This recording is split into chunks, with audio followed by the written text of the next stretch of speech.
అప్పుడే 1 ఇయర్ అయిపోయింది. ఎన్నెన్నో కష్టాలు, దుఃఖాలు, సంతోషాలు, ముఖ్యంగా అయిన వాళ్ళే కాని వాళ్ళలా ఉండడం, మనసును గాయపరిచే సంఘటనలు ఎన్నో, మనసులోనే దాచుకుంటూ బాధపడిన రోజులు ఎన్నో ఉన్నాయి. మనసులో పడే గాయాన్ని బయటకు చూపించకుండా ఉండడం కోసం పైపైన నవ్వులు ఎన్నో నవ్వుతూ సంతోషంగా ఉన్నట్టు నటిస్తూ మాకు మేమే సర్ది చెప్పుకునే రోజులు ఎన్నో ఉన్నాయి. ఏంటో అందరూ ఉన్నాయి, ఎవ్వరూ లేని అనాథుల్లా బతికిన రోజులు కూడా ఎన్నో ఉన్నాయి. మనుషులు వాళ్ళ యొక్క మనస్తత్వాలు ఎలా ఉంటాయో తెలుసుకున్నాను.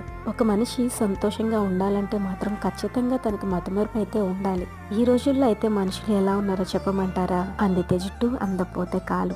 మీకు ఒక పచ్చి నిజం చెప్పమంటారా? మనం ఎదిగితే చూడలేని వాళ్ళలో ఫస్ట్ ఉండేదెవరో చెప్పమంటారా? మన రక్త సంబంధికులే. అందరూ కాదండి, కొందరు మాత్రమే.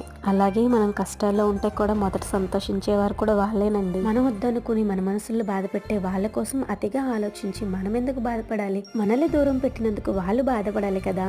ఏమంటారు?